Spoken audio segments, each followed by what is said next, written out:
Tasmai guna swaya. Dado tulyam paharshita.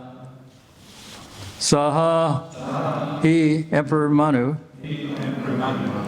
Anu, afterward. Gyatva, having known. Vyabhasitam, the fixed decision. Mahishyaha, of the queen. Duhita, Duhitu, of his daughter. Sputam, clearly. Tasmai, to him. Gunagana Ahadyaya, who was endowed with a host of virtues. Dado, gave away. Tulyam, who was equal in good qualities. Paharshitaha, extremely pleased. Translation.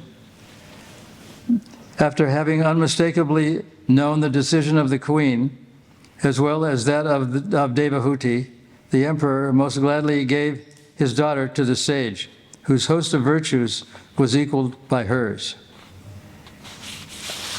And then text 23, I'll just read it through the Sanskrit. Satarupa Maharagi Paribarham Mahadanan Dhammapatyad Paryadat Pritya Bhushadvasa Parichatim Jadan Satarupa, Empress Satarupa. Maharajni, the Empress. Paribarham, dowry. Mahodandan, Mahadanan, valuable presents. Tam Pratyo, to the bride and bridegroom. Paryadat, gave. Pritya, out of affection. Bhushad, ornaments. Vasaha, clothes. Parichadhan, articles for household use.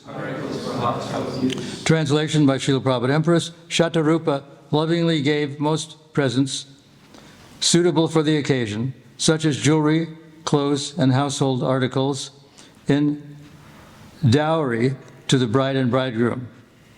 Purport.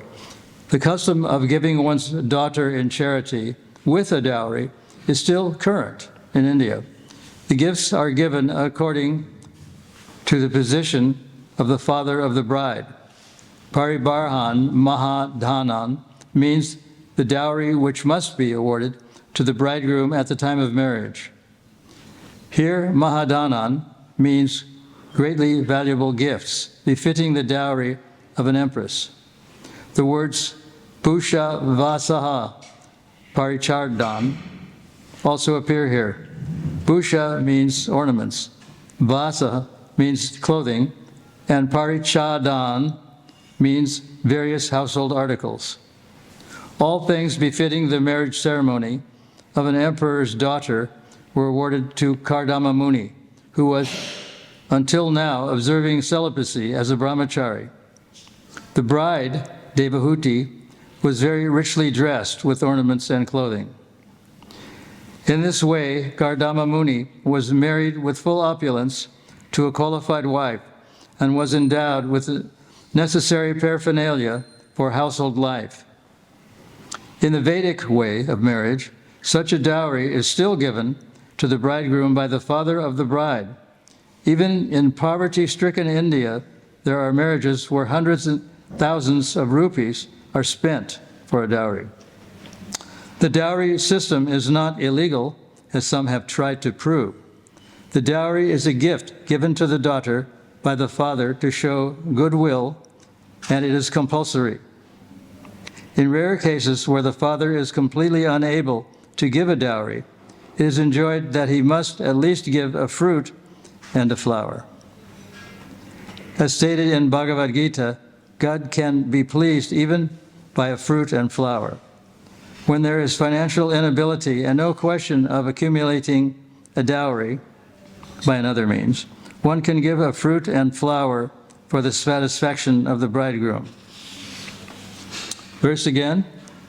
Empress Shatarupa lovingly gave most valuable presents, suitable for the occasion, such as jewelry, clothes and household articles, in dowry, to the bride and bridegroom.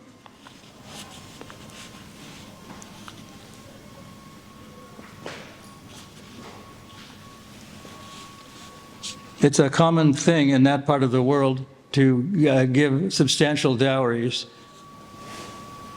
Sometimes people are even known to go into considerable debt to give a very opulent dowry to the bride and bridegroom. Sometimes it happens. In a way, this is just part of what is known as etiquette or proper behavior for Brahmins or anybody. But it is obligatory. Also, it is said that anyone who's an unwanted guest should be given facility. An unwanted guest is called atiti. There was a king, this is described in the Bhagavatam, King Rati, who fasted for a long, long time. And just as he was about to break his fast, some beggars appeared. One of them, we found out later that one of them was Vishnu, one of them was Shiva, and one of them was Brahma. So instead of eating or breaking his fast, he gave his upcoming fast-breaking food to the atiti, to the uninvited guests. And for this reason, he is glorified for his charity. Charitableness is a very proper form of etiquette, and it's very essential in Krishna consciousness. As it is said, even if a person is very poverty-stricken, if he is able to give a fruit, a flower, and a water as a dowry, that can be accepted. So, spiritual master is required to give a dowry of sorts in the way of instruction to his disciples. On Janmashtami Day, on the 16th of August, 1968, in Montreal, it was the second Janmashtami that I experienced with Prabhupada. And Prabhupada was in the habit of asking people on this special day to give to speak to the audience, the whole audience, what was their realizations of Krishna consciousness. At that time, the temple in Montreal was a former bowling alley. It was one flight upstairs, and it was a room about 4 or 5 times the size of this room. So a proper altar was built for Prabhupada, and so we all knew that we had to fast that day, and I knew it wasn't going to be easy, and I had a feeling that I was going to be called upon, but I wasn't called upon on the first Janmashtami, but I was frantically scribbling notes on a piece of paper, thinking of what I would say. But before that happened, some uninvited guests came. They were a group of women, about 12 of them. I think they were from Gujarat. So they were all dressed in their glittering Gujarati finery, and as an offering to Prabhupada on Janmashtami, they performed I don't know what it's called in Gujarat, but a kind of stick dance, we call it, stick dance, where they went around in a circle, and it was a very well choreographed dance, and it was their offering. And Prabhupada seemed to enjoy the offering, even though it was kind of an unethical and surprise visit. Prabhupada was very pleased, and he seemed to be smiling throughout the whole performance.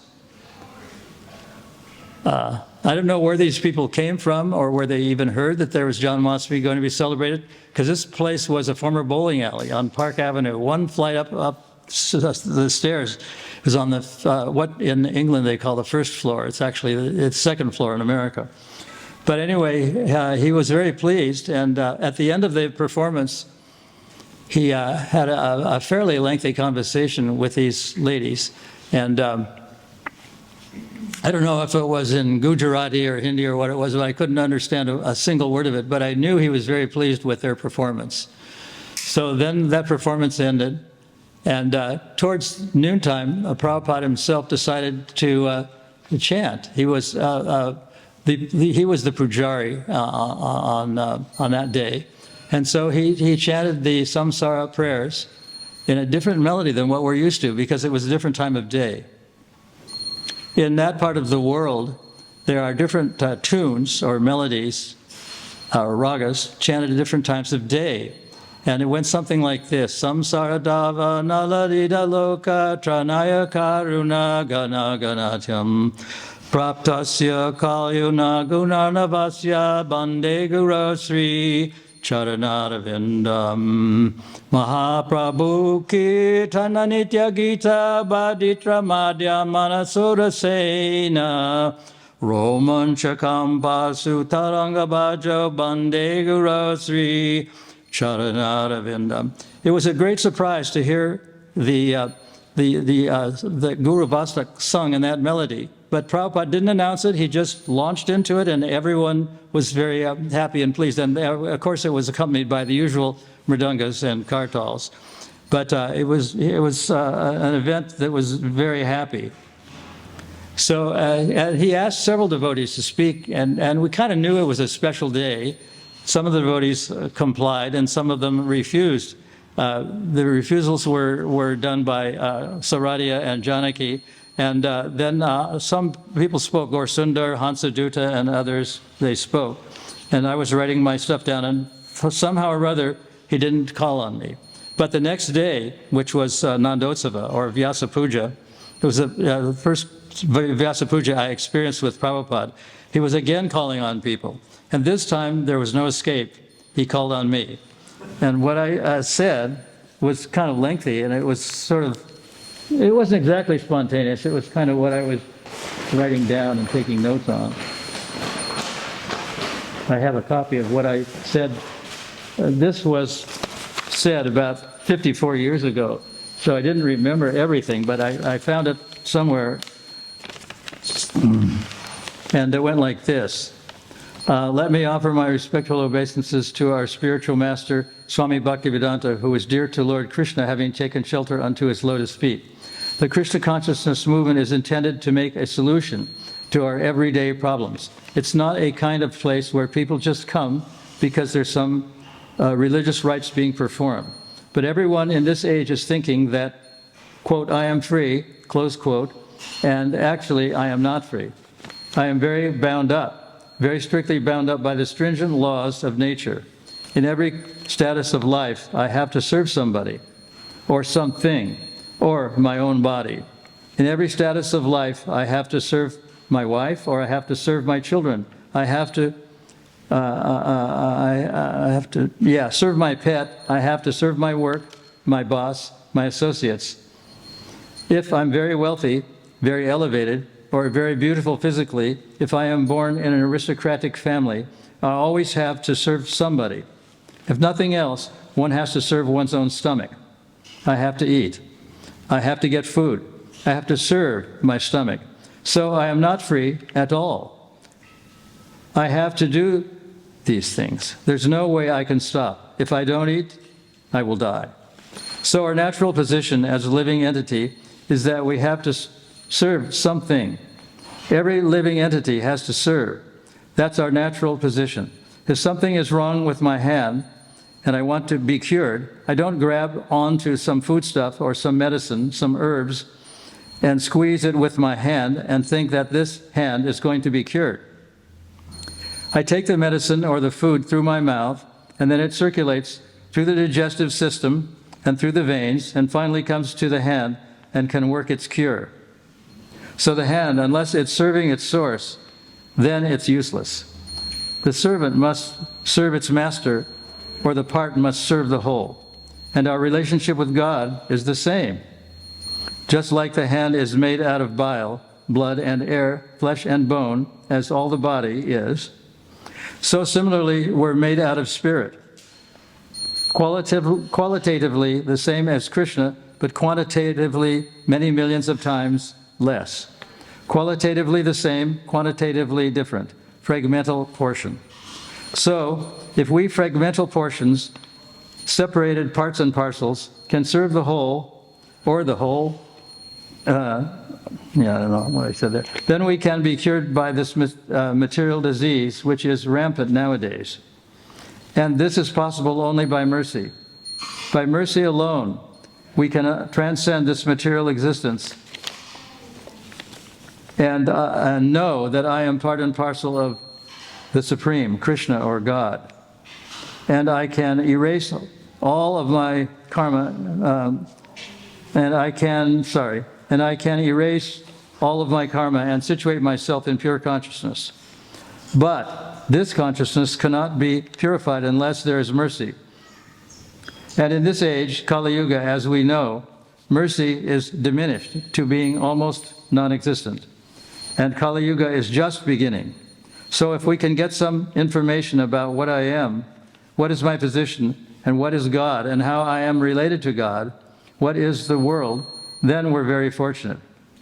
So by the mercy of the spiritual master, we can free ourselves from these stringent laws of nature and these unbreakable bonds. And only in this way, we can't free ourselves superficially or by our own mental invention. We can't just go out and sit and think and free ourselves from this material existence. We must be subject to our own bodily discomforts, our own mind, and we must be subject to the actions upon us of others, other living entities.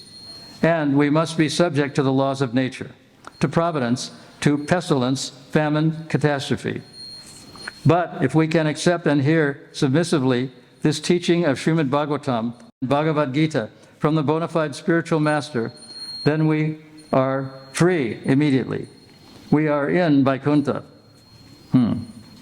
So we're very shocked and astonished that so many people are coming to the West, to the United States, and posing as holy men and simply making business. Charging money and giving somebody some magical formula whereby they can become God in half of a year. And so many people who are sincere seekers are being deluded, and this is very unfortunate. There is said to be two classes of men. One class of men is satisfied with his existence, goes from one pleasure to another, from one cinema to the restaurant to sports, from one to another. Open quote, I can't wait to finish one to go to the next, close quote. And still he's saying, quote, I'm happy, I am satisfied, close quote. And there's another class of men that is not satisfied. These men are searching, that there is something always on his mind. He is thinking, open quote, there must be something behind all of this, that I can look at all of this as unified whole. So this first class of men will not want to take to spiritual knowledge. But the person who is inquisitive is not satisfied with this material existence. He can hear this knowledge submissively and derive great benefit from it. The symptom of the human being is that he is not satisfied. He is disgusted. He's searching. The symptom of animal life is that he is satisfied, taking everything. Open quote, that's very nice. Everything is fine, close quote. Like a hog eating stool, he's thinking, open quote, oh, it's very nice, close quote. But the human being will still not accept such awful things. The human being has a chance to get out of this shackle of continued, repeated births and deaths. So simply by hearing the message of Srimad Bhagavatam and Bhagavad Gita and the names of Krishna diligently, submissively, and from the bona fide source, we can immediately get some relief from this material existence. Just like when we were chanting here, you could feel some ecstasy. Well, this ecstasy grows unlimitedly and infinitely, eternally.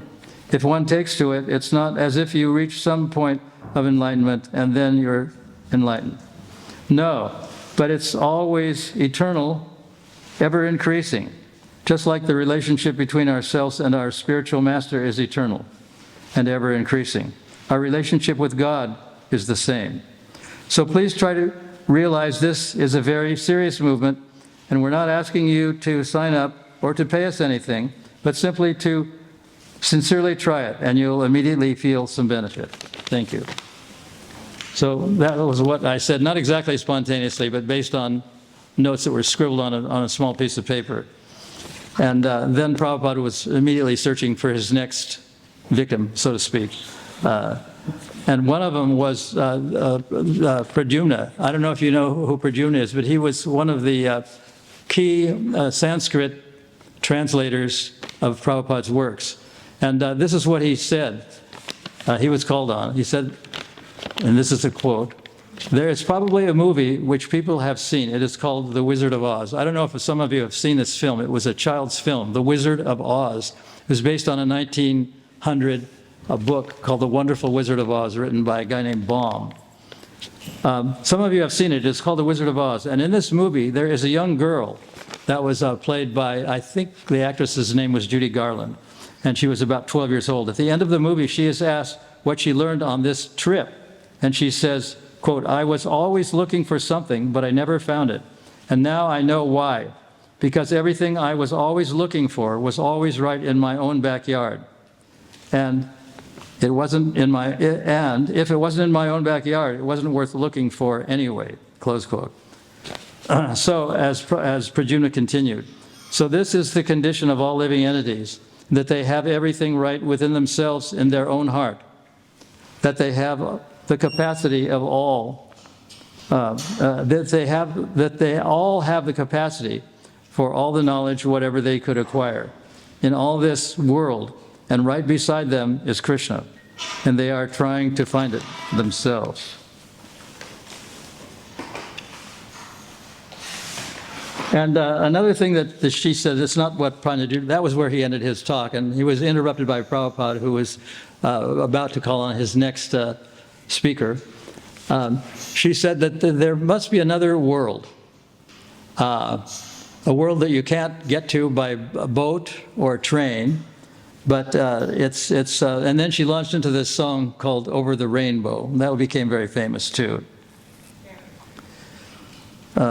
So that's what happened in that film, and that became very famous. So I wanted to digress a moment to tell you about this photograph.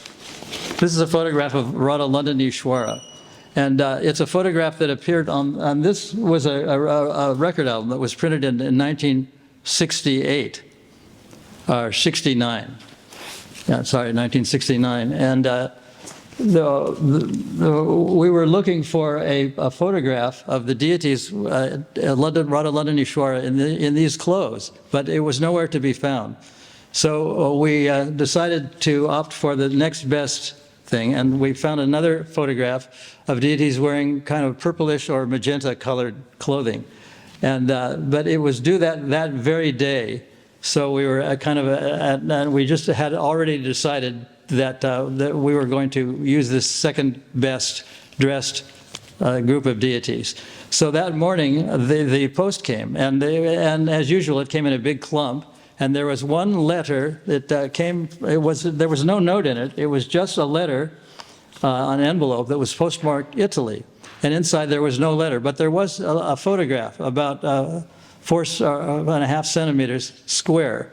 And it was a color negative of this, the very same clothes that we were looking for. And even the lady who made these clothes didn't have a photograph of the clothes. So somehow it was a true miracle that it happened, and we got it to the Apple Corps people at the very day, and this became the cover of the recording, and it's still used today. They made a CD out of it, and it's used today. So this is what happened there, and it was a very miraculous. It was in days of yore, many miraculous things happened. This was a double LP. This was found by a person here in Marulamba. It was a very rare thing to find something that was made in 1969. But anyway, that's how it happened. So that was a little bit of interesting history about how this came to be. And Prabhupada liked the recording, even though some don't like it because it has a lot of other non-devotional instruments, like cellos and violas and harp and stuff like that. also has an organ and orchestral bells, and it's played every day in the temple. So I just thought I would give a little bit of history. I'm going to pass this around if you want to have a look at it. And just be sure I get it back before I leave, because I think it may be the only one that I can get. So that's how it went in England then at the Trident Studios, and yeah. So I'm going to read this 23rd verse again. For Empress Shatarupa lovingly gave the most valuable presents suitable for the occasion, such as jewelry, clothes, household articles, in dowry to the bride and bridegroom. So that's the end of what I wanted to say. Any comments or any questions? Yes?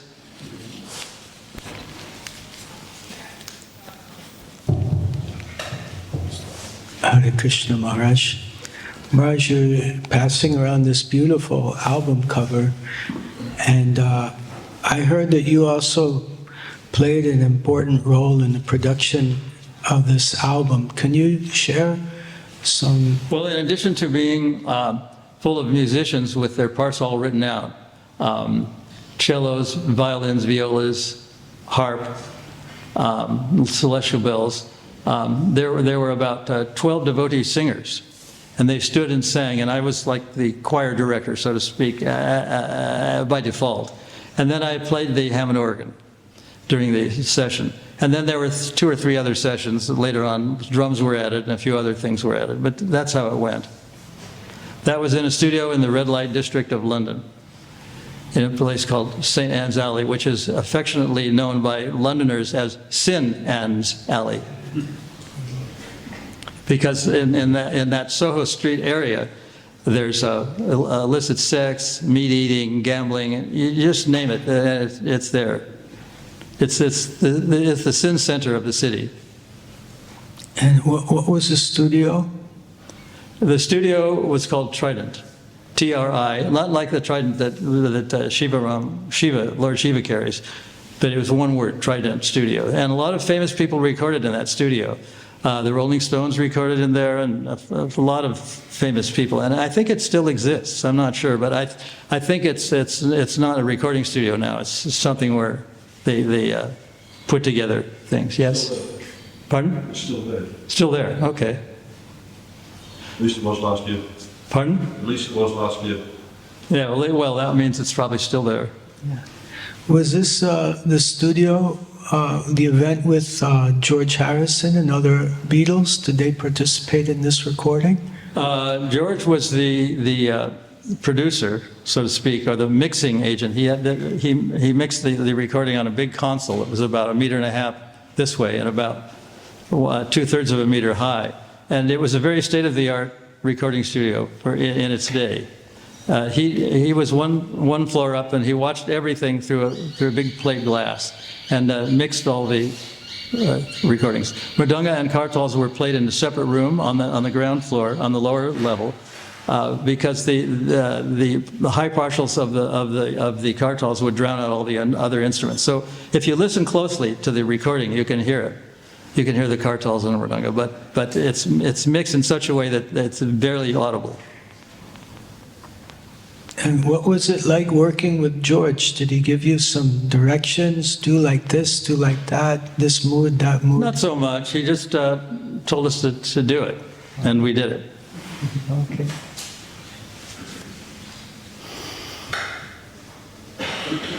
Anything else?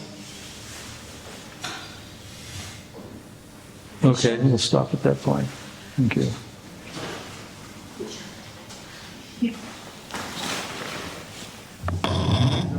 Jai Grantaraj Srimad Bhagavatam ki Jai, His Holiness Mukunda Goswami Maharaj ki Jai, Srila Prabhupada ki Jai.